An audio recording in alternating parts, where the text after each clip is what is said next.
Welcome dear students, unseen passage class 12th English. इस topic को लेकर के आज की ये वाली वीडियो है। ये video specially Maharashtra board 2023 exams इस हिसाब से बनाई हुई है, बट अदर बोर्ड्स के स्टूडेंट्स भी, सीबीएसई के स्टूडेंट्स भी इसे देखकर सीख सकते हैं। ओके, क्योंकि काफ़ी सारी कंटेंट्स सेम होती है। इस वीडियो में मैं आप लोगों को हिंदी में एक्सप्लेनेशन दूंगा किस तरह से अनसीन पैसेज को सॉल्व करना है। यहाँ पर कुछ मैं एडिशनल टिप्स दूंगा आप लोगों को। एक क्वेश्चन रहेगा एक्चुअली हमारे पास में, उसे हम लोग यहाँ पर सॉल्व करते हैं। ओके, ये क्वेश्चन अनसीन पैसेज का जो क्वेश्चन है महाराष्ट्र बोर्ड 2023 एग्जाम्स में 15 मार्क्स के लिए पूछा जाएगा। इस क्वेश्चन के दो पार्ट्स होंगे। जो ए पार्ट होगा वो 12 मार्क्स के लिए होगा, और जो बी पार्ट होगा जिसमें आपको समरी लिखनी होगी वो होगा 3 मार्क्स के लिए।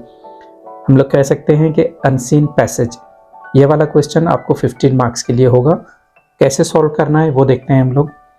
सबसे पहली टिप तो आप लोगों को ये है, स्टूडेंट्स को ये है कि आप पैसेज को अच्छे से पढ़ो।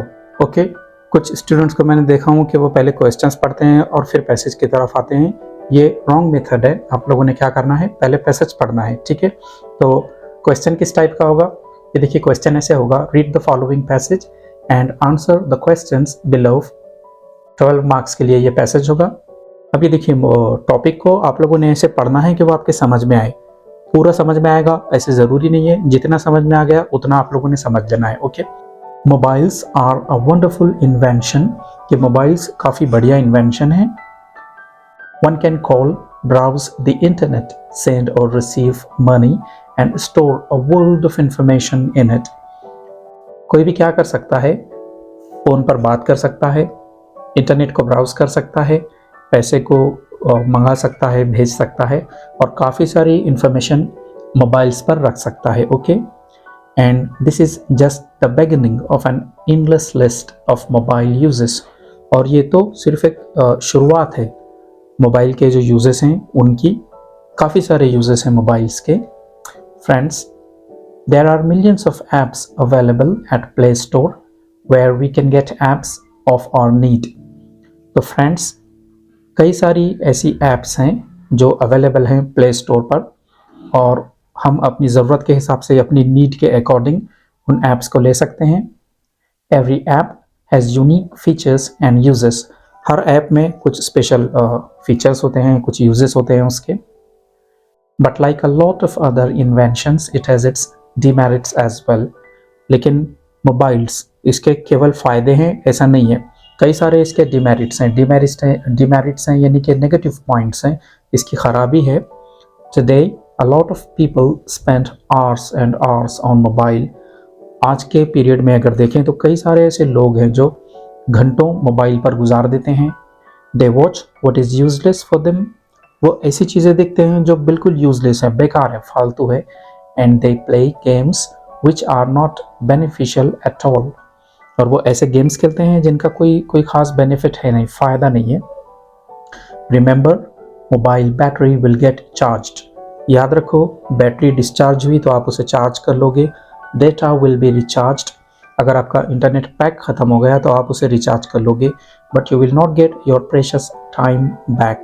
लेकिन जो टाइम आपका जा रहा है, आप उस टाइम को कभी वापस नहीं ला सकते। Okay, What I suggest is that you should have a fixed time for mobile.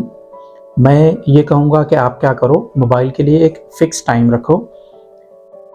Is you use it as an entertainment? If होना चाहिए था यहाँ पर। अगर आप इसे एंटरटेनमेंट के लिए यूज़ करते हैं तो एक फिक्स टाइम रखो कि मैं दिन में इतना ही देखूँगा, से हाफ एन आवर, मान लो आधा घंटा। You cannot use mobile more than that time. आप उससे ज़्यादा, उससे एक्स्ट्रा मोबाइल नहीं ले सकते। Okay, Dear readers, because of mobiles, there have been various cases of eyesight weakening and other eye problems. Mobiles की वजह से काफ़ी सारे ऐसे केसेस हुए हैं जहाँ पर बच्चों की आँखों में प्रॉब्लम हुआ है। ओके, उनकी नज़र कमज़ोर हो गई है, वीक हो गई है। Some cases have happened where children are seen with mental disturbances because of mobiles. कहीं पर तो ऐसा भी हुआ है कि बच्चों के दिमाग पर इसका असर हुआ है। ठीक है, मेंटल इश्यूज हुए हैं। They are empty handed yet their thumbs and fingers moving as if they are playing. कई टाइम बच्चों के साथ ऐसे हुआ है कि उनके हाथ में मोबाइल ना भी हो तो उनके जो थम्स हैं, अंगूठे हैं, जो उंगलियां हैं, फिंगर्स, वो मूव कर रही हैं। मान लो वो कोई गेम खेल रहे हों। ओके, गॉड फॉरबिड, गॉड ना करे, if it should happen with anyone, कि ऐसा किसी के साथ हो। So let's spread the word about the harms of mobiles. तो चलो मोबाइल से रिलेटेड जो नुकसान है, ठीक है, वो सबको बताते हैं। Let our children and adults be free of this mental prison. और हमारे जो बच्चे हैं, चिल्ड्रन हैं, और हमारे जो एडल्ट्स हैं, उसे इस मोबाइल की प्रिजन से हम लोग बाहर निकालते हैं। एक्चुअल प्रिजन नहीं है, असल की जेल नहीं है, बट एक मेंटल प्रिजन है। हम उसमें क्या हो गए हैं? कैद हो गए हैं, हम उसमें कैदी हैं। And then they will live in reality instead of this digital world. फिर क्या होगा? हमारे जो बच्चे हैं, हमारे जो एडल्ट्स हैं, वो असल दुनिया में रहेंगे और इस डिजिटल दुनिया का पीछा छोड़ेंगे। Then and then only will they lead a wonderful life. और उसके बाद मोबाइल की जेल से बाहर आने के बाद में हमारे अपने एक अच्छा जीवन गुजारेंगे। अब देखो, फिर एक बार कहता हूँ, एग्जाम्स में ऐसे नहीं होगा कि पूरा पैसेज 100% आपको समझ में आ गया, बट जो भी आपको समझ में आता है 70, 80, 90% उसे ध्यान में रखना है और फिर क्वेश्चंस पर जाना है। ठीक है, अब यहाँ पर देखो, जो फर्स्ट क्वेश्चन आपके सामने होगा वो होगा ग्लोबल अंडरस्टैंडिंग, यानी ये पूरा पैसेज आपने कहाँ तक समझे हैं। ओके, 2 मार्क्स के लिए क्वेश्चन है, इस टाइप का क्वेश्चन होगा। Correct the following statements with the help of the facts from the extract. के सेंटेंसेस दिए हुए हैं, उन्हें करेक्ट करो और फिर लिखो। ओके, तो यहाँ पर हमारे सामने फर्स्ट सेंटेंस है, the passage shows the bright side of the mobile. इस पैसेज में मोबाइल की ब्राइट साइड बताई हुई है, यानी कि फ़ायदे बताए हुए हैं, अच्छी चीज़ें बताई हुई हैं। And the dark side of the mobile equally, और मोबाइल के नुकसान भी बताए हुए हैं, दोनों बिल्कुल बराबर हैं। ऐसे हुआ था क्या? थोड़ा सा आप लोग फोकस करो, ऐसे नहीं हुआ था। ये देखो, जो बेनिफिट्स हैं वो यहाँ पर थोड़े से 4-5 लाइन्स में बताए हुए हैं, बट जो उसके हार्म्स हैं, यहाँ पर ये वाला पैरा और अगला पूरा ये वाला सेक्शन उसके हार्म्स को लेकर के है। तो हम लोग कह सकते हैं कि उसके जो पॉजिटिव पॉइंट्स हैं और जो नेगेटिव पॉइंट्स हैं वो इक्वल नहीं है। आंसर ऐसे लिख सकते हैं हम लोग, the passage shows the bright side of the mobile less, कि इस पैसेज में मोबाइल्स की जो ब्राइट साइड है, जो पॉजिटिव पॉइंट्स हैं, तो वो कम बताए हुए हैं, लेस हैं than the dark side of the mobile. और जो डार्क साइड है उसकी, जो उसके नुकसान है, वो ज़्यादा बताए हुए हैं। ठीक है, क्या करना था बच्चों हमको इस क्वेश्चन में? हमको correct the following statements, statement को सही करके लिखना था, वो हम लोगों ने लिखा है। आगे ये दूसरा वाला सेंटेंस है, every app on play store is for everybody, कि प्ले स्टोर पर हर ऐप हर इंसान के लिए है। ठीक है, ऐसे तो नहीं कहा गया था पैसेज में। पैसेज में क्या कहा हुआ था?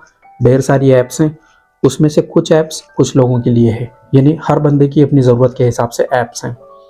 इसका आंसर ऐसे लिख सकते हैं हम लोग, every app on play store has features that are useful for a lot of people, कि हर ऐप जो प्ले स्टोर पर है उसमें ऐसे फीचर्स हैं जो अ लॉट ऑफ पीपल के लिए अच्छी है, काफ़ी सारे लोगों के लिए अच्छी है। But not every app is for everyone, लेकिन हर ऐप हर बंदे के लिए नहीं है, हर बंदे के हिसाब से कुछ ऐप्स अच्छी हैं। ओके, इस तरह से हमने लिखा। अब यहाँ पर आपके सामने जो A2 क्वेश्चन होगा वो कॉम्प्लेक्स फैक्चुअल होगा। ठीक है, 2 मार्क्स के लिए होगा। कंप्लीट द फॉलोइंग स्टेटमेंट्स, यहाँ पर आप लोगों को स्टेटमेंट्स पूरे करने हैं। जहाँ पर भी ऐसे आपको डॉट्स दिखे, फुल स्टॉप्स दिखे, तो उसका मीनिंग ये होता है कि यहाँ पर सेंटेंस कंप्लीट नहीं है, इनकम्प्लीट है और आपने उसे कंप्लीट करना है। Okay, the most severe illness because of the mobile is, mobile की वजह से सबसे भयानक जो बीमारी यहाँ पर मेंशन की गई है पैसेज में, वो क्या है? अब थोड़ा सा हम लोग अगर फोकस करें, याद करें, तो आई साइट वीक होती है, आइज़ में प्रॉब्लम होता है, हमारा टाइम जाता है। लेकिन एक यहाँ पर ऐसा मेंटल इश्यूज़, मेंटल डिस्टर्बेंस करके था, वो हमको सबसे भयानक लगता है। ठीक है, हम लोग उसी को लिखते हैं। The most severe illness because of the mobile is mental disturbance. सबसे भयानक जो यहाँ पर इलनेस बताई हुई है वो क्या है? मेंटल डिस्टर्बेंस, यानी मानसिक जो डिस्टर्बेंस होता है वो। अगला वाला है, a thing which can't be brought back which people waste, एक ऐसी चीज़ जो बाद में वापस नहीं लाई जाती, और मोबाइल्स के थ्रू लोग क्या कर रहे हैं? उसे वेस्ट कर रहे हैं। तो हमने ऐसे पढ़ा था कि अगर मोबाइल्स की बैटरी डिस्चार्ज हो जाए तो हम उसे चार्ज कर सकते हैं, अगर डेटा का, इंटरनेट का हमारा पैक ख़त्म हो जाए, रिचार्ज ख़त्म हो जाए, तो हम फिर से उसको रिचार्ज कर सकते हैं। लेकिन एक चीज़ ऐसी है, हमारा टाइम, उसे हम लोग कभी वापस नहीं ला सकते। वो लिख सकते हैं हम लोग, a thing which can't be brought back which people waste is time. ऐसी चीज़ क्या है? टाइम है, जिसे लोग कभी बाद में वापस नहीं ला सकते हैं। ओके। A3 इन्फेरेंस, इंटरप्रिटेशन और एनालिसिस 2 मार्क्स के लिए ये क्वेश्चन होगा। इसका मीनिंग ये होता है कि आप इससे क्या नतीजा निकालते हैं, कितना आप इसको समझ पाए हैं। Okay. Find and right in the boxes. तो यहाँ पर 3 बॉक्सेस हैं, रेक्टेंगल्स हैं, उनमें से एक फिल्ड अप है और 2 को आपने फिलअप करना है, भरना है। क्या लिखा है? After being free from mobile prisons, mobile की जो कैद है, जो जेल है, उससे फ्री होने के बाद क्या होगा? ये होगा और ये होगा। अब आपको इमेजिन करना है कि पैसेज में क्या दिया हुआ था। ऐसा कुछ था, याद आ रहा है आपको, कि वो रियलिटी की दुनिया में रहेंगे और वो असल ज़िंदगी जी पाएंगे, एक्चुअल लाइफ जिएंगे। इस तरह से हम लोग आंसर बना सकते हैं। तो देखो ऐसे लिख सकते हैं हम लोग, दे विल लिव इन रियलिटी, कि वो असलियत में, रियलिटी में रहेंगे। They will lead a wonderful life, और वो एक वंडरफुल लाइफ, एक अच्छी लाइफ जिएंगे। इस तरह से हम लोग एक्टिविटी को कंप्लीट कर सकते हैं। A for a personal response, personal response 2 marks के लिए होता है। लगभग 3-4 ऐसे क्वेश्चंस होंगे। सबसे अच्छी बात इस क्वेश्चन की ये होती है कि इसका आंसर आपने मन से देना होता है। Suggest some ways to make children stay off the mobile, कुछ ऐसे वेज बताओ, तरीके बताओ, जिससे हम बच्चों को मोबाइल से दूर रख सकें। ठीक है, का सिंपल सा क्वेश्चन है, काफ़ी कुछ हम लोग लिख सकते हैं। क्या लिखा है हम लोगों ने? I suggest we should spend quality time with children, कि मेरा तो मानना यह है कि हमने बच्चों के साथ कैसा टाइम स्पेंड करना चाहिए? क्वालिटी टाइम, बढ़िया time. They must also be taken to parks and playgrounds, बच्चों को हमने हमारे साथ पार्क्स में ले जाना चाहिए, प्लेग्राउंड्स में ले जाना चाहिए। Children should be taught about the harms of mobiles and above all, हमने बताना चाहिए उनको कंटिन्यूअस कि मोबाइल खेलने से ऐसा होता है, मोबाइल से ये होता है। Okay. If they are under age they should never have their own mobile, और अगर वो छोटे हैं, बच्चे अंडर एज हैं, तो उनको एक मोबाइल दिला करके देना, परचेस करके देना, ऐसे कभी नहीं करना चाहिए हमने। ओके, क्योंकि इससे क्या होगा, उनमें मोबाइल की ज़्यादा से ज़्यादा आदत लगेगी। A5 है language study, do as directed, जैसे कहा गया है वैसे करो।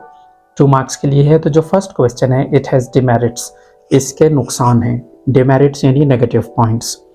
अब ये वाले सेंटेंस को आपने नेगेटिव करना है। एक नेगेटिव सेंटेंस वो होता है जिसमें नो या नॉट या नेवर या नन, ये वाली चीज़ें, ये वाले वर्ड्स आते हैं। इट हैज़ डिमेरिट्स, इसके नुकसान हैं। कैसे आंसर लिख सकते हैं हम लोग? It is not without demerits, ठीक है, कि ये नुकसान के बिना नहीं है, ये नुकसान के बिना नहीं है, मतलब इसके नुकसान हैं। अगले वाला जो क्वेश्चन है, you can't use the mobile more than that, आप उससे ज़्यादा मोबाइल्स को यूज़ नहीं कर सकते हो। बैगिन विथ मोबाइल, ये वाले सेंटेंस को आपने मोबाइल से स्टार्ट करना है। अब देखिए एग्जामिनर्स क्या करते हैं, कभी कभी स्टूडेंट्स को कंफ्यूज करने के लिए क्वेश्चन को थोड़ा सा घुमा फिरा करके पूछते हैं। यहाँ पर इंस्ट्रक्शन क्या होना चाहिए था कि इसकी पैसिव बनाओ, क्या बनाओ? पैसिव बनाओ, लेकिन ऐसे लिखा है कि इसे मोबाइल से स्टार्ट करो। अगर आप ये वाले सेंटेंस को मोबाइल से स्टार्ट करते हैं तो वो ऑटोमेटिकली पैसिव बनता है। ठीक है, हम लोग आंसर में लिख सकते हैं mobile cantt be used more than that, कि मोबाइल उससे ज़्यादा यूज़ नहीं किया जा सकता ऐसे। ओके। A6 है वोकेबुलरी, 2 मार्क्स के लिए है। Give synonyms for the following. अब यहाँ पर देखो एक बात ये याद रखना है, सिनोनिम्स यानी सेम मीनिंग वाले, है ना, सिनोनिम्स सेम मीनिंग वाले और एंटोनिम्स अपोजिट मीनिंग वाले। तो यहाँ पर आप लोगों को 4 वर्ड्स या फ्रेजेस दिए हुए हैं, इनके सेम मीनिंग वाले आपने देना है। जैसे things made for the first time, ऐसी कोई भी चीज़ें जो पहली बार बनी हो। स्पेशल यानी खास, ड्रॉबैक्स यानी उसकी कमियां, उसके नुकसान, और ऑफ और रिलेटेड टू द ब्रेन, ऐसी कोई भी चीज़ जो हमारे ब्रेन से जुड़ी हुई है। ठीक है, आंसर में लिख सकते हैं हम लोग thing made for the first time, पहली बार कोई चीज़ जो बनती है उसे हम लोग इन्वेंशन कहते हैं। स्पेशल, कोई चीज़ अगर खास है तो उसे यूनिक कहते हैं। ये वर्ड्स पैसेज में हैं। ओके। ड्रॉबैक्स यानी किसी चीज़ का नेगेटिव पॉइंट, तो ड्रॉबैक्स के लिए हम लोगों को डिमेरिट्स, ये वर्ड पैसेज में आया था। ऑफ और related to the brain, brain से जुड़ा हुआ उसे हम लोग मेंटल कहते हैं। क्या कहते हैं? मेंटल। अब इसके बाद नेक्स्ट जो क्वेश्चन होगा वो बी होगा। ठीक है, ये होगा समरी के लिए। 3 मार्क्स हैं। Using the following points write down summary of the above extract, give a suitable title. आप लोगों को 3 मार्क्स के लिए समरी लिखनी है और टाइटल देना है उसको एक बढ़िया सा। ये पॉइंट्स की आप लोग हेल्प ले सकते हैं। Mobile benefits, apps, how to avoid illnesses and appeal. अब देखिए अच्छी समरी कैसे लिखना है, इसके लिए हमारे चैनल पर एक बढ़िया सा वीडियो है, आप उसे डिटेल में देख सकते हैं। यहाँ वो बताने का, एक्सप्लेन करने का टाइम नहीं है। इसके अलावा भी 12th इंग्लिश के लिए जो भी इंपॉर्टेंट टॉपिक्स हैं, अनसीन पैसेज हैं, राइटिंग स्किल्स के हैं, काफ़ी सारी ऐसी चीज़ें हैं जो 2023 के एग्जाम्स में महाराष्ट्र बोर्ड में पूछी जाने वाली हैं। यहाँ तक कि आप लोगों को सॉल्व किए हुए प्रीवियस ईयर्स के पेपर्स भी हैं। 2023 का 2023 का एक गेस्ट पेपर भी है। सब कुछ आप देख सकते हैं हमारे चैनल पर। आप लोगों को एक प्लेलिस्ट मिलेगी 2023 एग्जाम्स महाराष्ट्र बोर्ड, उस प्लेलिस्ट में सारी चीज़ें इकट्ठी करके रखी हुई हैं। ओके, यहाँ पर समरी हम लोग ऐसे लिख सकते हैं, मोबाइल्स फ्रेंड और फू। हमारा दोस्त है या दुश्मन है। फ्रेंड यानी दोस्त और फू यानी दुश्मन। क्यों ऐसे टाइटल दिया हम लोगों ने, क्यों ऐसे टॉपिक दिया? क्योंकि इस पैसेज में मोबाइल्स के बेनिफिट्स भी हैं और नुकसान भी हैं। Mobiles are a magical and extremely useful device. हमने लिखा कि मोबाइल्स एक जादुई डिवाइस हैं जिसका काफ़ी यूज़ है। There are a lot of apps which are useful for different people. कई सारी ऐसी एप्स हैं जो काफ़ी सारे लोगों के लिए यूजफुल हैं। People waste their time watching useless stuff and doing futile things. और लोग क्या करते रहते हैं, मोबाइल पर ऐसी चीज़ें देखते हैं जो बेकार हैं और ऐसी चीज़ें करते रहते हैं जिसका उनको कोई बेनिफिट नहीं है, जैसे गेम्स खेलना। The loss because of the mobile is irreparable. और मोबाइल से जो हमारा लॉस होता है वो इरिपेरेबल है, यानी बाद में हम उसे रिपेयर नहीं कर सकते। आपका टाइम चला गया मोबाइल खेलने में तो आपको टाइम बाद में वापस नहीं ला सकते। We must have a fix time for the mobile. कितना मोबाइल यूज़ करना है एंटरटेनमेंट के लिए, इसके लिए हमारा एक टाइम होना चाहिए। Over use of the mobile causes I problems and various mental diseases. Mobiles को ज़्यादा यूज़ करना, इससे हमारी आंखों में प्रॉब्लम हो सकता है और कई सारे ऐसे मेंटल इश्यूज़ हैं जो हो सकते हैं। Once we manage to free our children और adults of this mobile prison. एक मर्तबा अगर हम लोग कामयाब हो गए, सक्सेस हो गए, हमारे जो बच्चे हैं, हमारे जो एडल्ट्स हैं, उसको मोबाइल के चक्कर से उनको बाहर निकालने में अगर हम कामयाब हो गए, हम सक्सेस हो गए, दे विल लिव अ लाइफ, तो हमारे अपने फिर एक काफ़ी बढ़िया सी ज़िंदगी जीएंगे। ओके, इस तरह से अनसीन पैसेज को आप सिस्टमेटिकली सॉल्व कर सकते हो। इंपॉर्टेंट चीज़ों में यह है कि पैसेज को पहले पढ़ना है आप लोगों ने और फिर उसके क्वेश्चंस पर आना है। ठीक है, आधे मार्क का अगर कोई क्वेश्चन ऐसा है जिसका आंसर आपको जल्दी नहीं मिल रहा है तो आप उसको छोड़ सकते हैं, उसे बाद में देखना है। क्योंकि अगर आप आधे मार्क के क्वेश्चन को सर्च करोगे तो क्वेश्चन पेपर का जो लास्ट का पोर्शन है राइटिंग स्किल्स, वहाँ पर 4-4 मार्क्स के जो टॉपिक्स हैं वो आप छोड़ दोगे, उनके लिए टाइम नहीं रहेगा। ओके, चैनल हमारा सब्सक्राइब करें, बेल नोटिफिकेशन को दबाएं। एक अच्छी वीडियो के साथ मिलते हैं जल्दी। इस वाली वीडियो को फटाफट लाइक, कमेंट और शेयर कर दो। Thank you and bye.